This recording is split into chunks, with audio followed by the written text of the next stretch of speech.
ಯಾ theatrical cinema.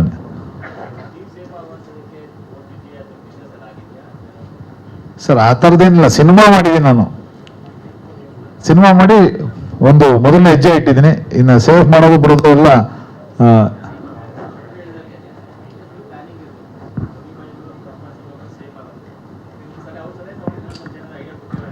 100%. ಯಾಕಂದ್ರೆ ಇವಾಗ ನಾನು ಹೇಳ್ತಲ್ಲ ಸರ್, ಈಗ ರಾಜ್ ಸರ್ ಸುಮ್ಮನೆ ನಾಟ್ ಫಾರ್ ಆಕ್ಟರ್ ಅಂತ ನನ್ನ ಸಿನಿಮಾ ಬಂದು ಕೆಲಸ ಮಾಡಿದ್ದು. ಬಟ್ ಅವ್ರದೇ ಒಂದು ಬ್ಯಾನರ್ಲಿ ಯಾವ ರೀತಿ ಒಂದು ವರ್ಕ್ ಮಾಡ್ತಾರೋ ಅದೇ ರೀತಿ ಕೆಲಸ ಮಾಡೋದು. ಇವತ್ತಿಗೂ ನಾನು ಹೇಳ್ಬೇಕಂತಂದ್ರೆ, ಇವತ್ತು ಬೆಳಗ್ಗೆ ನಾನು ಬಾಂಬೆಯಿಂದ ನಾನು ಟ್ರಾವೆಲ್ ಮಾಡ್ಕೊಂಡ್ ಬಂದಿರೋದು. ಇಲ್ಲಿಂದ ನಾನು ಯಾವುದೇ ಕೆಲಸ ಇದ್ರೂ ರವಿ ರಾಜ್ ಸರ್ ಅದ್ರ ಬೆನ್ನಿಂದ ನಿಂತ್ಕೊಂಡು ಎಲ್ಲ ಪ್ರೀತಿಯಿಂದ ನಾನು ಕೆಲಸ ಮಾಡಿದ್ರು. ಅದ್ರ ಜೊತೆಗೆ ನಮ್ಮ ನರಸಿಂಹ ಇರ್ಬೋದು, ಮತ್ತೆ ಮಂಜುನಾಥ್ ಇರ್ಬೋದು, ನನ್ನ ಪ್ರೊಡಕ್ಷನ್ ಟೀಮ್ ವಾಟ್ ಎವರ್, ಇವರೆಲ್ಲ ನಿಂತ್ಕೊಂಡು ಜೊತೆಲಿ ನಿಂತ್ಕೊಂಡು ಎಲ್ಲ ಕೆಲಸ ಮಾಡಿದ್ದಾರೆ.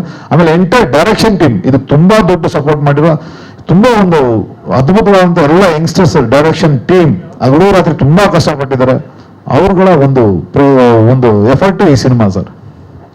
ರಾಜ್, ಟ್ರೇಲರ್ ಅಲ್ಲಿ ನೋಡ್ದಂಗೆ ಟೀ ಕುಡಿಯೋದ್ರೊಳಗೆ ಕನ್ಫ್ಯೂಸ್ ಆಗಿರ್ಬೋದು, ಬಟ್ ಸಮ್ವೇರ್ ಟ್ರೇಲರ್ ಹೇಳುತ್ತೆ ರಾಜೇ ರಕ್ಕಸ ಅಂತ. ಏನ್ ಮೇಡಮ್ ನೀವು ಸ್ಟೋರಿನೇ ಕೇಳ್ತಾ ಇದೀರಾ? ಸ್ಟೋರಿ ಕೇಳ್ತಾ ಇಲ್ಲ, ಏನ್ ಮಾಡ್ಬೇಕು ನೋಡಿ, ಕನ್ಫ್ಯೂಸ್ ಆಗಬಾರ್ದು ಅಂತ ಕೇಳ್ತಾ ಇದ್ದೀನಿ. ಹೌದಲ್ವಾ? ನಾನು ಅವರಿಗೆ ಏನೆಲ್ಲ ಮಾಡಿ ಪಾಪ ಸುಳ್ಳು ಹೇಳಿ ದಾರಿ ತಪ್ಪಿಸ್ತಾ ಇಲ್ಲ, ಕೊಡ್ಲಿಲ್ಲ ಸರ್. ಇಲ್ಲಾಂದ್ರೆ ಎಲ್ಲ ಹಾಕ್ಬಿಡ್ತಾರೆ ಸರ್ ಅವರು. ಹೌದು. ಸೊ ಅಂದ್ರೆ ಆ ಒಂದು ಎಲಿಮೆಂಟ್ ಇದೆ. ಏನ್ ಎಲಿಮೆಂಟ್ ಅಂತ ನೀವು ಸಿನಿಮಾದಲ್ಲಿ ನೋಡ್ಬೇಕು.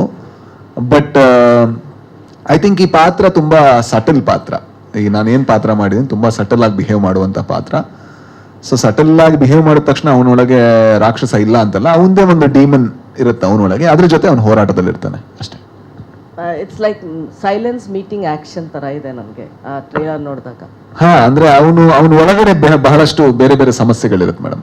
ಆ ಕ್ಯಾರೆಕ್ಟರ್ ಜೊತೆಗೆ ಅದ್ರ ಜೊತೆ ಅವನು ಬಹಳ ನಾರ್ಮಲ್ ಆಗಿರ್ತಾನೆ. ಅಂದ್ರೆ ಕೆಲವು ಸಲ ನಮಗೆ ತುಂಬಾ ವರ್ಷಗಳಿಂದ ನಮ್ಮ ಸಮಸ್ಯೆ ಜೊತೆ ಬದುಕಿದಾಗ ಅದು ಸಮಸ್ಯೆ ಅಂತ ಅನ್ಸಲ್ಲ, ಅಷ್ಟು ನಾರ್ಮಲ್ ಆಗಿರ್ತಾನೆ. ಹಾ, I think it's a story sir. It's a very simple ಒಂದು ಕಂಟೆಂಟ್. ಅಂದ್ರೆ ನಾನು ಯಾವಾಗ್ಲೂ ಹೇಳ್ತೀನಿ ಎಲ್ಲಾ ತರದ ಸಿನಿಮಾಗಳು ಕೂಡ ಬೇಕು ಅಂತ. ಈಗ ಸೂತ್ರಂ ಸೋ ಆದ್ಮೇಲೆ ನಮ್ಮ ಬ್ಯಾನರ್ ಅಲ್ಲಿ ಮತ್ತೆ ಈಗ ಕಾಮಿಡಿ ಮಾಡಬಾರ್ದು ಅಂತ ಡಿಸಿಷನ್ ತಗೊಂಡಿದ್ದು ಅದಕ್ಕೆ. ಇಲ್ಲಾಂದ್ರೆ ಏನಂದ್ರೆ ಏಕತಾನತೆ ಬಂದ್ಬಿಡುತ್ತೆ, ಒಂದು ಮೊನೋಟನಸ್ ಆಗ್ಬಿಡುತ್ತೆ. ಸಿನಿಮಾದಲ್ಲಿ ಬೇರೆ ಬೇರೆ ರೀತಿಯ ಸಿನಿಮಾಗಳು ಬರಬೇಕು ಅಂತ ನಾನು ಭಾವಿಸೋನು. ಈ ಸಿನಿಮಾ ಒಂದು ಕತೆ ಹೇಳುತ್ತೆ ಸರ್. ಒಂದು ಕಥೆಯನ್ನೇ ಗಟ್ಟಿ ಆಧಾರವಾಗಿ ಇಟ್ಕೊಂಡು ಒಂದು ಕತೆ ಹೇಳುತ್ತೆ. ಇದರಲ್ಲಿ ಏನೋ ಒಂದು ಯಾವುದೇ ಪಾತ್ರಕ್ಕೆ ಒಂದು ಹೀರೋಯಿಸಮ್ ಆ ಥರ ಏನೂ ಇರಲ್ಲ. ಆ ಕತೆಗೆ ಏನ್ ಬೇಕೋ ಅದೆಲ್ಲ ಇರುತ್ತೆ. But Raj B Shetty is on fire. ಇಲ್ಲ ಮೇಡಮ್, ಒಂದು 2-3 ಸಿನಿಮಾ ಮಾಡಿದ್ದೀನಿ ಅಷ್ಟೇ. ಸೊ ಬೇರೆ ಬೇರೆ ತರದ ಪಾತ್ರಗಳು, ಕೆಲವು ಪಾತ್ರಗಳು ಸ್ವಲ್ಪ ಕಮರ್ಷಿಯಲಿ ಅಕ್ಸೆಪ್ಟೆಡ್ ಆದ ಕಾರಣದಿಂದಾಗಿ ಹಾಗೆ ಕಾಣಿಸುತ್ತೆ. I am doing my best to explore and experiment ಅಷ್ಟೇ. ಎಲ್ಲಾ ಪ್ರಯತ್ನ ಪಡ್ತಾ ಇದ್ದೀನಿ. ಜನ ಇಷ್ಟಪಟ್ಟಾಗ ಖುಷಿ ಆಗುತ್ತೆ. But definitely good example sir, ಹೇಳ್ಬೇಕು ಅಂದ್ರೆ.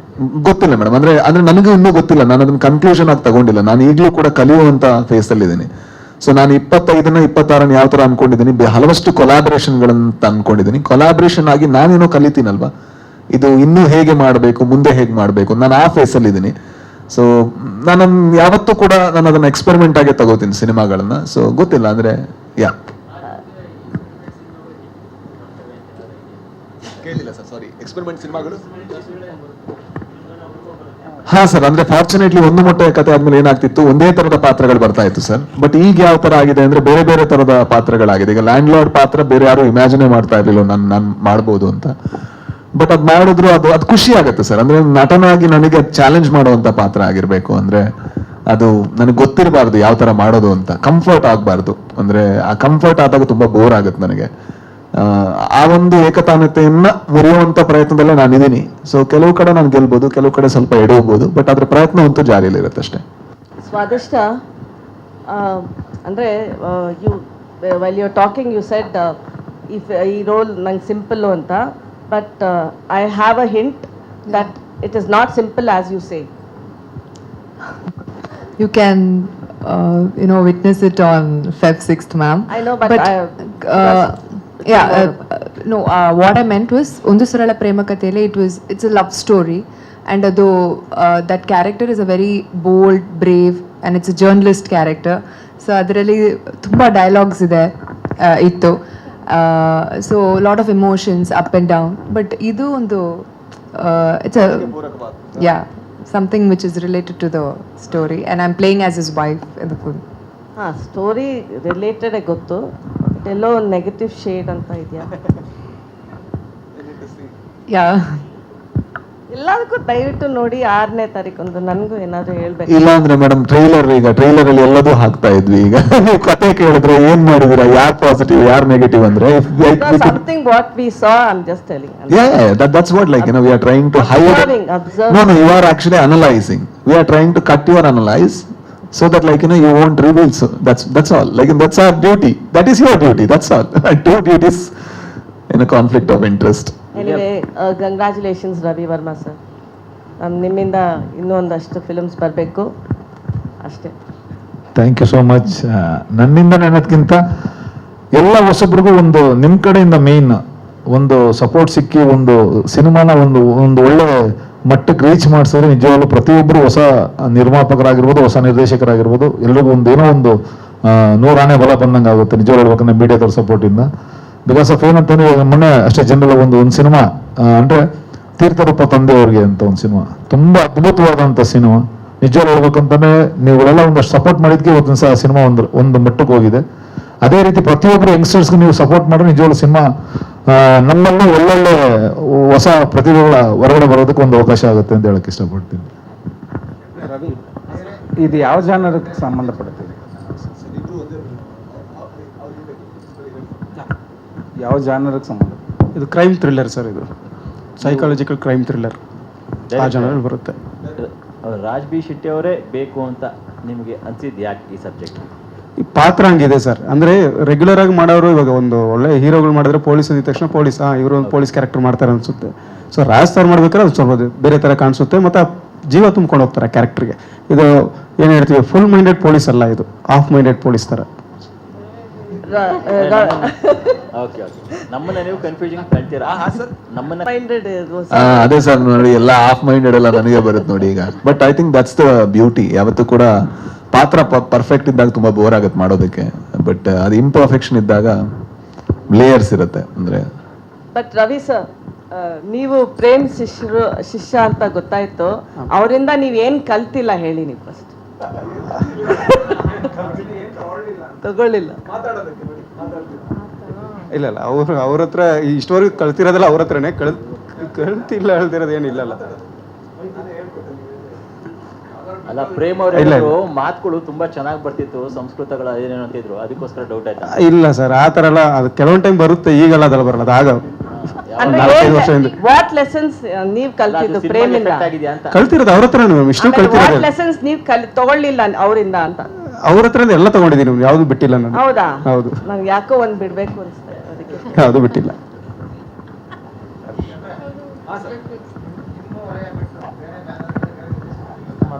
ಹೌದು ಸರ್, ಖುಷಿ ಆಗುತ್ತೆ ಸರ್. ಅದೇ ನಾನು ಹೇಳಿದೆ, 25-26 ನಾನು ಕೊಲಾಬ್ರೇಷನ್ ಅಂತಾನೆ ಅನ್ಕೊಂಡಿದ್ದೀನಿ.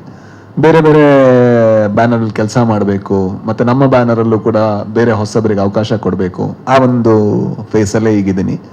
ನೋಡೋಣ ಅದು ಯಾವ ರೀತಿ ರಿಸಲ್ಟ್ ಕೊಡುತ್ತೆ ಅನ್ನೋದ್ರ ಮೇಲೆ ಮುಂದೆ ಏನ್ ಮಾಡಬೇಕು ಅನ್ನೋದು ನಾನು ನಿರ್ಧಾರ ತಗೋತೀನಿ. ವಿಲಿಯಮ್ಸ್, ಎಷ್ಟು ದಿನ ಶೂಟಿಂಗ್ ಮಾಡಿದ್ರಿ? ಎಷ್ಟು ಸ್ಟ್ರಾಂಗ್ ರವಿ ವರ್ಮ ಅನ್ನೋದು? ಇದೊಂದು ಟೆಕ್ನಿಷಿಯನ್ ಸಿನಿಮಾ ಅಂತಲೇ ಹೇಳ್ಬೋದು. ಯಾಕಂದರೆ ರವಿ ವರ್ಮ ಮಾಸ್ಟ್ರು ಬರೀ ಆ್ಯಕ್ಷನ್ ಮಾಡ್ಕೊಂಡು ಇದು ಮಾಡಿರಲಿಲ್ಲ, ಬಟ್ ಈ ಸಿನಿಮಾಗೆ ಒಬ್ಬ ಟೆಕ್ನಿಷಿಯನ್ಸ್ಗೆ ಏನೇನು ಬೇಕೋ ಎಲ್ಲ ಕೊಟ್ಟಿದ್ದಾರೆ. ಆಮೇಲೆ ಒಬ್ಬ ಒಳ್ಳೆ ಡೈರೆಕ್ಟ್ರು, ಆಮೇಲೆ ನಂಬರ್ ಆಫ್ ಡೇಸ್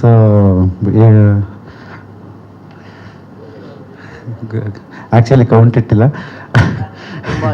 ತುಂಬ ದಿನ ಆಗಿದೆ. ತುಂಬ ಡಿಫಿಕಲ್ಟೀಸ್ ಇತ್ತು.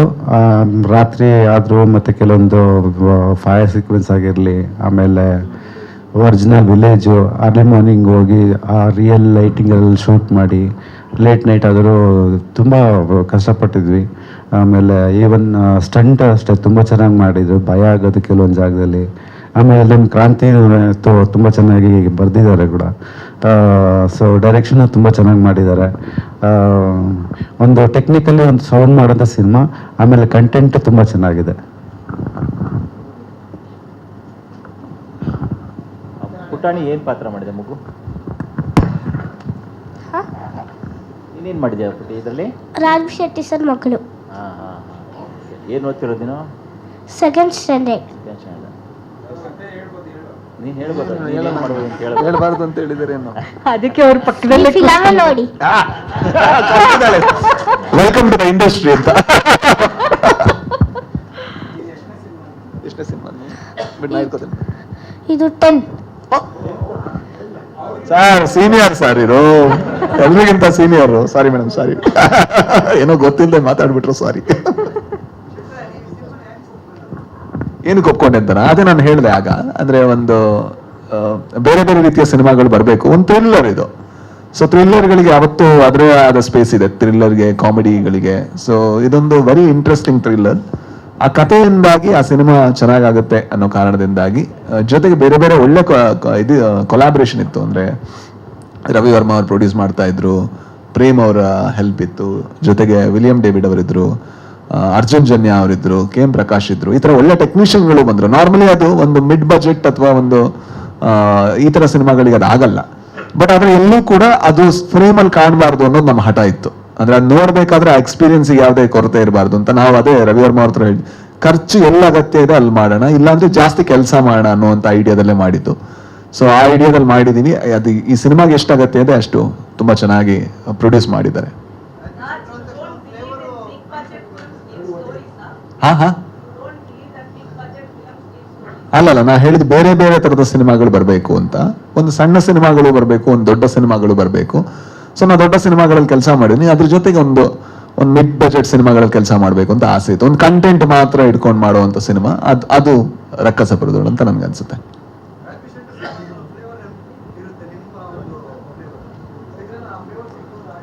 ಇಲ್ಲ, ಐ ಥಿಂಕ್ ನನ್ನ ಸಿನಿಮಾಗಳಲ್ಲಿ ಫ್ಲೇವರ್ ಅಂತ ಇರಲ್ಲ. ನನ್ನ ಸಿನಿಮಾಗಳಲ್ಲಿ ನನ್ನ ಪಾತ್ರ ಇರುತ್ತೆ, ಜೊತೆಗೆ ಒಂದು ಕತೆ ಇರುತ್ತೆ. ಸೊ ಇದ್ರಲ್ಲಿ ಕತೆ ಇದೆ, ಜೊತೆಗೆ ನನ್ನ ಪಾತ್ರ ಇದೆ. ಸೊ ನಾನು ಏನು ಹೊಸದೇನೋ ಫ್ಲೇವರ್ ತುಂಬಬೇಕು ಅಂತ ಟ್ರೈ ಮಾಡ್ತಾ ಇರಲ್ಲ. ನನಗೆ ಯಾವುದೋ ಒಂದು ಎಂಗೇಜ್ ಆದ್ರೆ ನಾನು ಆ ಸಿನಿಮಾನ ಕಂಟಿನ್ಯೂ ಮಾಡ್ಕೊಂಡು ಹೋಗ್ತೀನಿ. ಈ ಸಿನಿಮಾ ಕಥೆಯಾಗಿ ನನಗೆ ಎಂಗೇಜ್ ಮಾಡ್ತು. ಮತ್ತೆ ಕೆಲವಷ್ಟು ಆಕ್ಟರ್ಗಳ ಬ್ರಿಲಿಯಂಟ್ ಪರ್ಫಾರ್ಮೆನ್ಸ್ ಇದೆ. ಅದು ಯಾವುದು ಅಂತ ನೀವು ರಿಲೀಸ್ ಆದ್ಮೇಲೆ ನೋಡ್ಬೇಕು. ಸೊ ಅವರೆಲ್ಲರಿಗೂ ಕೂಡ ಒಳ್ಳೆ ಹೆಸರು ಬರುತ್ತೆ ಅಂತ ನಾನು ಅನ್ಕೋತೀನಿ. ಬ್ಯಾಕ್ ಟು ಬ್ಯಾಕು ಹೊಸ ಹೊಸ ನಿರ್ದೇಶಕರ ಜೊತೆ ಕೆಲಸ ಮಾಡ್ತಿದ್ದೀರಾ.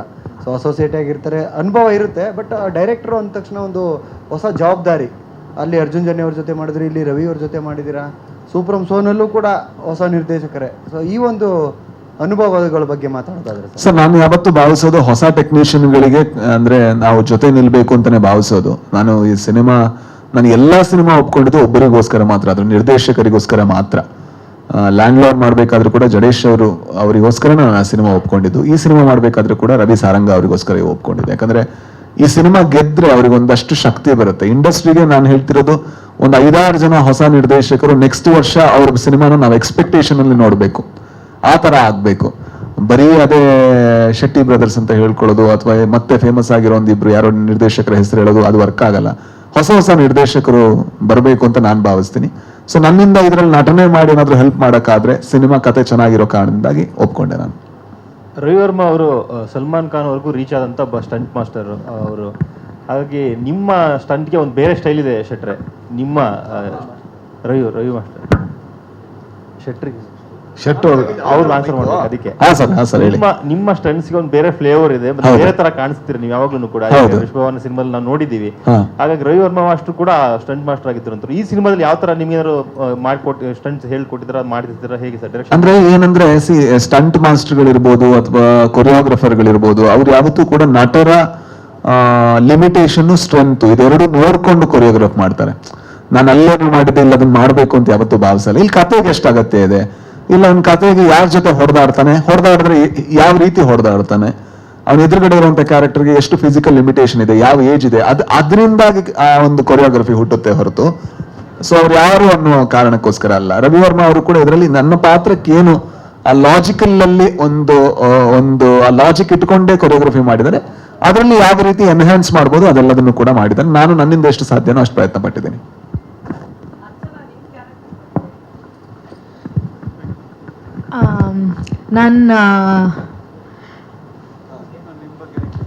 ಏನಾರು ಎಲ್ಲ ಹೇಳ್ಬಿಡ್ತೀನ ಅಂತ.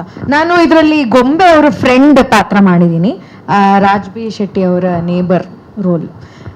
ಅಷ್ಟು ಮಾತ್ರ ಪಾತ್ರದ ಡಿಸ್ಕ್ರಿಪ್ಷನ್ನು, ಬಟ್ ಪರ್ಫಾರ್ಮೆನ್ಸ್ ಓರಿಯೆಂಟೆಡ್ ರೋಲೇ ಮ್ಯಾಮ್, ಅದಕ್ಕೆ ನಾನು ಮಾಡಿರೋದು. Thank you. ಡೈರೆಕ್ಟರ್ ಇಲ್ಲಿ ಅದು ಹೆಂಗೆ ಕತೆಗೆ ಕನೆಕ್ಟ್ ಆಗುತ್ತೆ? ಕ್ಯಾರೆಕ್ಟರ್ ಕನೆಕ್ಟ್ ಆಗುತ್ತೆ. ಕತೆ ಕನೆಕ್ಟ್ ಆಗೋಂಥ ಕ್ಯಾರೆಕ್ಟರ್ಗೆ ಸನ್ನಿವೇಶದಲ್ಲೇ ಒಂದು ಬರುವಂಥ ಒಂದು ಸೀನ್ ಅಷ್ಟೇ. ಆಮೇಲೆ ಮಾಟ ಮಂತ್ರ ಅದ್ರ ಬಗ್ಗೆ ಎಲ್ಲ ಹೇಳಿದ್ರಾ? ಆ ಊರಲ್ಲಿ ಇರೋದು ಅದು ಅಂದರೆ ಆ ಸೆಟಪ್, ಆ ಊರಲ್ಲಿರೋ ಸೆಟಪ್ ಅಂದ್ರೆ ಸರಿ ಅಂತ ಹೇಳಿದ್ರಾ ತಪ್ಪು ಅಂತ ಹೇಳಿದ್ರಾ? ಅದನ್ನ ಸರಿ ತಪ್ಪು ಅಂತ ಬರಲ್ಲ, ಆ ಊರಲ್ಲಿ ಅದು ಇರೋದು ಈಗಿನ ಇವಾಗ ಏನು ನಡೀತಾ ಇದೆ ಅದನ್ನು ತೋರಿಸ್ತಾ ಇದೀವಿ, ಅಲ್ಲಿ ನಮ್ಮ ಪಾತ್ರಗಳು ಏನು ಮಾಡುತ್ತೆ ಅನ್ನೋದು ಒಂದು ಕತೆ. ಚಾಮರಾಜನಗರದ ಒಂದು ನೇಟಿವಿಟಿ ಕತೆ ಅನ್ನುವಂಥದ್ದಿದೆ. ಸೊ ಕೊಳ್ಳೇಗಾಲದಲ್ಲಿ ಒಂದು ಕಾಲದಲ್ಲಿ ಆ ರೀತಿಯಾದಂಥ ಮಾತುಗಳನ್ನ ನಾವು ಕೂಡ ಕೇಳಿದ್ವಿ, ನಿಂಬೆಹಣ್ಣು, ಮಾಟ ಮಂತ್ರ. ಸೊ ಅದು ಈ ಒಂದು ಸಿನಿಮಾಗೆ ಯಾವ ರೀತಿ ಸ್ಫೂರ್ತಿ, ಅಥವಾ ನೀವೇನಾದ್ರು ಕಂಡಿರೋದನ್ನ ಏನಾದರೂ ಸಿನಿಮಾದಲ್ಲಿ ತಗೊಬಂದಿದ್ದೀರಾ ಅಂತ? ಕೊಳ್ಳೇಗಾಲ ಬ್ಯಾಕ್ ಡ್ರಾಪ್ ಇಟ್ಕೊಂಡಿರೋದ್ರಿಂದ ಇದೆಲ್ಲ ಇರೋದು. ಸೊ ಅಲ್ಲಿ ಆ ಬ್ಯಾಕ್ಗ್ರೌಂಡ್ ಅಲ್ಲಿ ಮತ್ತೆ ಈಗ ಏನು ಮಾಟ ಮಂತ್ರ ಅಂತಿದೀವಲ್ಲ ಅದನ್ನ ಕತೆಗೆ ಸ್ವಲ್ಪ ತಗೊಂಡು ಮಿಕ್ಕಿದ್ ನಾವು ಏನು ಸಿನಿಮಾಟಿಕ್ ಮಾಡಬೇಕು ಅದು ಮಾಡ್ಕೊಂಡು ಹೋಗಿದ್ದೀವಿ. ಮಂಗಳೂರು ಶೆಟ್ರನ್ ಕರ್ಕೊಬಂದು ಇಲ್ಲಿ ಕೊಳ್ಳೇಗಾಲದ ಭಾಷೆ ಅವರು ಮಂಗಳೂರು ಇತ್ತು ನಿಮಗೆ? ಬರೀ ಮಂಗಳೂರಿಗೆ ಸೀಮಿತ ಅಲ್ವಲ್ಲ ಅವರು? ಹೌದು, ಸೀಮಿತ ಅಲ್ವಲ್ಲ ಮಂಗಳೂರು ಮಾತ್ರ, ಕರ್ನಾಟಕದವ್ರು ತಾನೆ, ಎಲ್ಲಿ ಬೇಕಾದ್ರೂ ಬಂದು ಮಾಡ್ಬೋದು. ಕನ್ನಡ ಪಿಕ್ಚರ್ ಮಾಡ್ತಾ ಇರೋದು. ಶಾರದಾ ಮ್ಯಾಮ್ ಪ್ರೇಮ್ ಅವ್ರ ಶಿಷ್ಯ ಅಂತ ಪ್ರೂವ್ ಮಾಡ್ದಂಗೆ.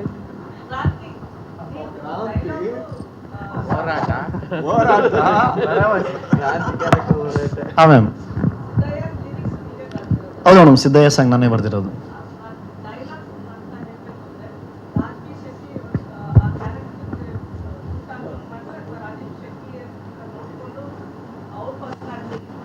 ಇಲ್ಲ, ಅವ್ರ ಪರ್ಸ್ನಾಲಿಟಿ ಅನ್ನೋದು ಅವರೇ ಬರ್ಸ್ಕೊಳ್ಳಲ್ಲ ಮೇಡಮ್. ಯಾಕಂದರೆ ನಾವು ಪ್ರತಿಯೊಬ್ಬ ಹೀರೋ ಜೊತೆ ಕೆಲಸ ಮಾಡುವಾಗಲೂ ಅದು ಹೋರಾಟ ಆಗಿರುತ್ತೆ. ಆ ಹೀರೋ ಡೈರೆಕ್ಟರ್ ಆದರೆ ದೊಡ್ಡ ಹೋರಾಟ, ಅದರಲ್ಲಿ ಇವರು ಡೈರೆಕ್ಟ್ರು, ರೈಟ್ರು, ಇದು ತುಂಬ ದೊಡ್ಡ ಹೋರಾಟ. ಆದರೆ ರಾಜ್ ಸರ್ ಜೊತೆ ಕೆಲಸ ಮಾಡಬೇಕು ಅಂದರೆ ಅದೊಂದು ಒಡನಾಟ ಆಗ್ಬಿಡುತ್ತೆ, ಹೋರಾಟ ಆಗಲ್ಲ. ಪ್ರತಿಯೊಂದು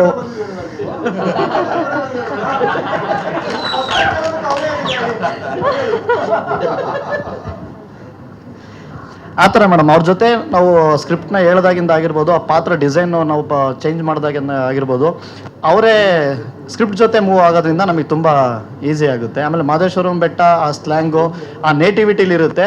ರಾಜ್ಬಿ ಶೆಟ್ಟಿ ಸರ್ ಪಾತ್ರ ತುಂಬ ವಿಭಿನ್ನವಾಗಿದೆ. ಇದು ಬೇರೆ ಥರ ಕತೆ ಕೇಳ್ಬೋದು ಮೇಡಮ್, ಪ್ರೊಡ್ಯೂಸರ್ ಯಾರು ಇದ್ರೆ ನೀವೇ ಹೇಳ್ಬಿಟ್ರೆ ಒಳ್ಳೇದು ಮೇಡಮ್. ತುಂಬ ಒಳ್ಳೆ ಕತೆಗಾರ ಮೇಡಮ್, ನಾನು ಪ್ರೊಡ್ಯೂಸರ್ ಹುಡುಕ್ತಿದ್ದೀನಿ ಸರ್. ಸಿದ್ದಯ್ಯ ಸ್ವಾಮಿ ಬನ್ನಿ ಅನ್ನೋದು ಆ ಲೈನ್ ಮಾತ್ರ ಸರ್, ಅದು ಮೂಲ ಜಾನಪದ. ಯಾಕಂದರೆ ಸಿದ್ದಯ್ಯ ಅನ್ನೋ ಥೀಮ್ ಮೇಲೆ ನಾವು ವರ್ಕ್ ಮಾಡಿದ್ದು. ಸಿದ್ದಯ್ಯ ಸ್ವಾಮಿ ಬನ್ನಿ ಅನ್ನೋದು ಜನಗಳಿಗೆ ತುಂಬ ಕನೆಕ್ಟೆಡ್ ಅನ್ನೋ ವರ್ಡು ಸರ್. ಆ ಥೀಮ್ನ ಇಟ್ಕೊಂಡು ನಾವು ಸಾಂಗ್ನ ಬರೆದಿರೋದು ಸರ್. ಹಾಂ ಸರ್, ಯಾಕಂದರೆ ಮ್ಯೂಸಿಕ್ ಇನ್ಚಾರ್ಜ್ ಅವರೇ ಆಗಿರೋದ್ರಿಂದ ಅವ್ರದ್ದೇ ಅದು ಐಡಿಯಾ ಅಲ್ಲಿಂದ. All the best master.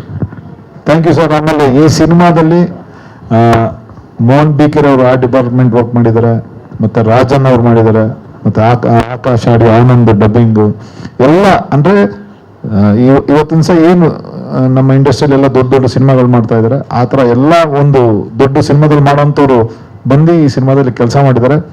But ಅವರ ಒಂದು ಎಲ್ಲ ಒಂದು ಎಫರ್ಟು ಎಲ್ಲ ಒಂದು ಅವ್ರು ಮಾಡಿರೋಂಥ ಒಂದು ಆನೆಸ್ಟ್ ವರ್ಕ್ ಇವತ್ತಿನ ಸಹ ಯಾವಾಗಲೂ ಕಾಂಪ್ರಮೈಸ್ ಆಗದಿರೋ ಥರ ಇರೋದಕ್ಕೆ ಇದೇ ಒಂದು ಮೂಲ ಇದು ಅಂತ ಹೇಳಕ್ಕೆ ಇಷ್ಟಪಡ್ತೀನಿ. Thank you. And Arjun sir, thank you so much. ಅದ್ಭುತವಾದಂಥ ಸಂಗೀತ ಕೊಟ್ಟಿದ್ದೀರಾ. ನಾನು ಅವಲ್ಲೇ ತಮ್ಮ ಹೆಸರುಗಳನ್ನು ಮರ್ತ್ಬಿಟ್ಟೆ. Thank you so much. ಹೌದು, ಅವರೇ ಒಂದು ಸಾಂಗ್ಗಳು ಕೂಡ ಒಂದು ಪರ್ಫಾರ್ಮ್ ಮಾಡಿದ್ದಾರೆ, ಅವರೇ ಇಲ್ಲ ಇದು ಮಾಡಿದ್ದಾರೆ. Thank you. ಮತ್ತೊಮ್ಮೆ ರಕ್ಕಸ.